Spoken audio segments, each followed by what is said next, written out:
நீ வந்ததுக்கு அப்புறம் என் வாழ்க்கையே மாறி போச்சு. அது வரைக்கும் என்னை கேவலமா பார்த்தவங்க எல்லாம் நீ என் கூட இருக்கும்போது அவங்க பாக்குற பார்வையே வேற மாதிரி இருக்கு. சில நேரங்கள்ல என்னடா இது வாழ்க்கைன்னு சொல்லி நான் ரொம்ப தனிமையா ஃபீல் பண்ணும்போது கவலைப்படாதுன்னு சொல்லி உன் மடியில என்னை உட்கார வச்சு ஆறுதல் கொடுத்துருக்க. நான் எங்கேயாவது வெளியே போகணும்னா எனக்கு முன்னாடி நீ வந்து நின்று என்னை ரொம்ப சேஃபா கூட்டிட்டு போவ. ஏதாவது பிரச்சனைன்னு சொல்லி உங்ககிட்ட வந்து நிற்கும் போது எனக்கு பிடிச்ச பாட்டா போட்டு என்னை ரொம்ப ரிலாக்ஸா வச்சிருப்ப. அவ்வளவு ஏன் எனக்கு மட்டும் இல்ல, என்னுடைய ஃப்ரெண்ட்ஸுக்கும் சில நேரங்கள்ல எந்த ஒரு ஈகோவுமே பார்க்காம ஆறுதல் கொடுத்திருக்க. இன்னொன்னு சொல்லட்டுமா, என்னுடைய முழு ரகசியத்தையும் தெரிஞ்ச ஒரே ஒரு ஆள் அது நீ மட்டும்தான். நீ இப்ப மட்டும் இல்ல, எப்பவுமே என் கூட இருக்கணும். I love my car.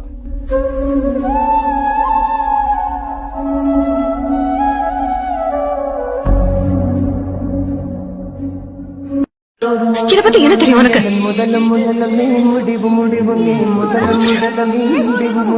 எனக்குள்ள நீ இருக்கேன்னு மட்டும் தெரியும்.